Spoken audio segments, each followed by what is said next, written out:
Teardown time. This is an LED dimmer. Let's pop the top off and see that it's constructed from a LM358, which is a dual op amp, so it's going to be an analog construction. Let's analyze the circuitry. It's relatively interesting, and then we'll pop off the packaging on those semiconductors that we can see and do some reverse engineering there as well. Okay, before we start tearing it down, let's see how the circuit works. I have it connected to a low power supply, and I'm using a 1 ohm resistor, so it's doing about a 12 watt load on the assembly. If you adjust the potentiometer, you can see there's a pulse width modulated signal going to the LEDs.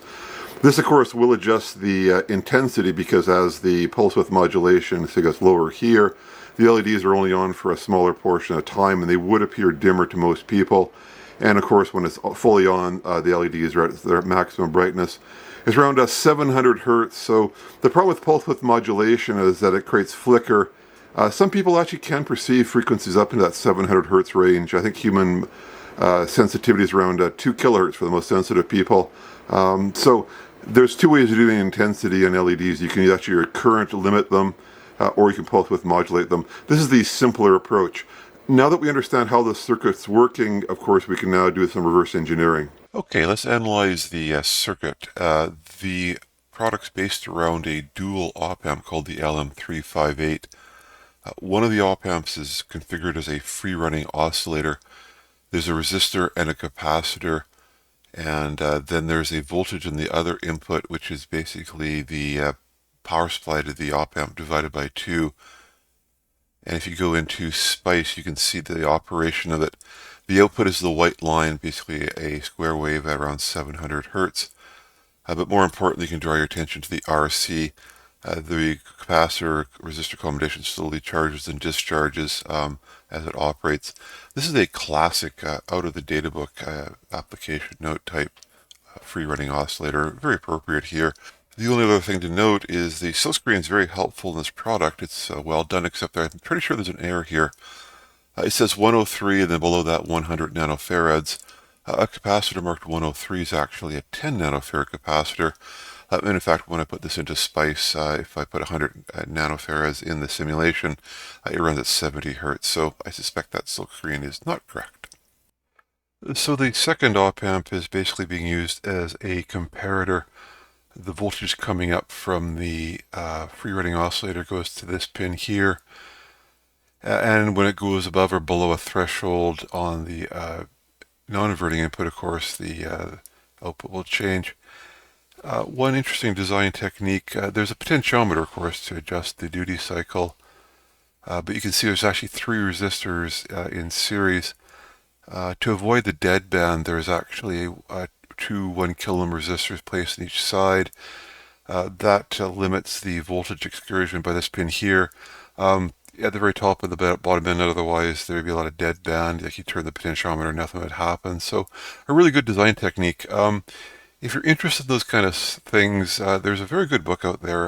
Robert A. Pease wrote it called Troubleshooting Analog Circuits. I just actually pulled out that figure 12.5, which talks about that particular technique.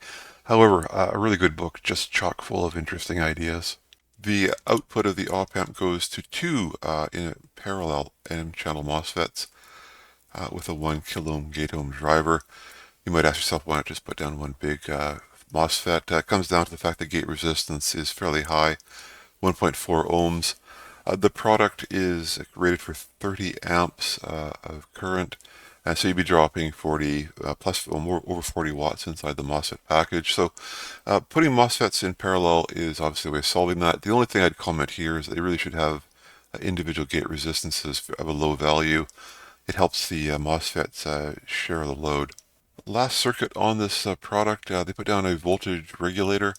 This op amp actually could run over the entire range this product's rated for, which is 12 to 24 volts. But by putting down a voltage regulator, they can ensure the oscillator that's in the op amp runs at that relatively fixed frequency. Otherwise, it would vary with operating voltage. A really old school design, back reverse Zener diode. The Zener diode, of course, will clamp at a specific voltage. In this case, I think it's a 13 volt Zener. Another couple of design techniques here that talk to economics. There are 2 1.6 kilo ohm resistors in parallel. You might think to yourself, why not just put down an 800 ohm resistor? It is often cheaper to put down 2 smaller physical packages in one large physical package on a production line. And one more nice design technique, a diode here. This diode here prevents electricity from running the assembly if you accidentally reverse bias it this way. This diode will clamp that. Nice touch, actually. So for a cheap assembly, there's actually some nice touches here. Some deadband resistors that cost a bit of money. There's a good technique here on protecting the assembly from a reverse voltage. And otherwise, we see some economics things, what resistors in parallel. And also things like, same thing for economics. You could have put down a lower value MOSFET. They tend to get expensive. Often cheaper to put down two less capable ones. Well, that was neat. This is actually a fairly well thought through assembly and a classic bit of analog engineering. Let's go on to the next step. Let's look at this op-amp. It's a very famous op-amp in the world. And these MOSFETs are very interesting as well. They speak to some supply chain items that are now very prevalent in Chinese design. The op-amp's marked LM358, and if you were to Google that, you would quickly recognize that the part number originated with a company called National Semiconductor, purchased by TI a few years ago, I recall. But in its day, National Semiconductor was a tremendously innovative analog supplier. So much so that this actual op-amp gets a mention on Wikipedia if you want to read the full article on it. It was one of the very first, or if not the first, single voltage op-amp.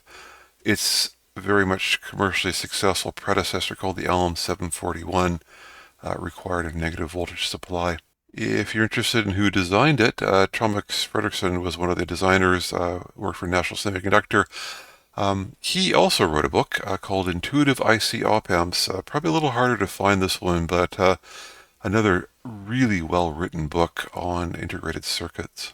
Now, the op-amp that we're looking at was not designed by National Semiconductor. That part came out in the late 1970s, and since then it was second sourced by a huge number of companies. Given that this assembly is coming out of China, I presume this is a clone from somewhere in that area. I started to mark down the paths. It's a dual op-amp. The right-hand side is basically a mirror of the left-hand side. If you're trying to figure out the layout of IC, though, you look for some signatures. For example, this is a power distribution rail. It's done in the metal layer. Comes with this pad here. Really strong indication. Becomes ground. Now, to sort the rest, you might think it's a little bit quite complicated, but you get very fortunate, especially in analog circuits of the late 1970s. They'd almost always include a circuit diagram, which made it very easy. What we're looking at here is a traditional op-amp. You have, of course, the differential circuit here, the current mirror here, and the amplifying section on the right, and some biasing. For example, you can see a large metal pad here. This is a very good sign of a capacitor. And sure enough, we see a capacitor on the actual circuit design. Likewise, looking for the transistors, for example, Q1, not a real surprise that you trace up here. This is a PNP transistor. It's a bipolar op-amp, so you can tell you how old it is in terms of its design. And then, of course, you see the classic structure of a bipolar transistor right there. The other transistor from a company called Ruichips is very much in a different mode. This is the, I think it's a TO263 here. I've dissolved it, and what you're looking at, this metal here is basically on the back of the package. It provides, of course, a way for the heat from the silicon die that's in the middle here to be ejected into the environment. So that's what you're looking at there. You can see the remains of the paddle here, which would be this lead here, which also is the same as the lead on the back of the integrated circuit. You can see I've damaged the silicon die as I yanked it from the bond wires that were sitting here. But that is a very typical power MOSFET. Now, Ruichips are different. This is a company that comes from China, relatively recent entrant, 2009. Now, that's, of course, 15 years ago. But, MOSFETs were sorted out. Power MOSFETs were sorted out in the 70s as well, almost 50 years ago. But here we see the same thing, China trying to create absolute design independence of the West. It was set up as a national high-tech enterprise. China is very keen on trying to have an entirely native supply chain. So if you're looking to buy your own, I got mine off Aliexpress. I paid $5 for mine. Pricing is super variable in Aliexpress. I seen it listed up at $12. But there you go. I hope you enjoyed that teardown. It's a very classic bit of design work sitting in front of us here, and entirely suitable for its application. So I would say this is a good purchase. If you enjoyed this video, I would certainly appreciate a thumbs up, and we'll see you on the next one.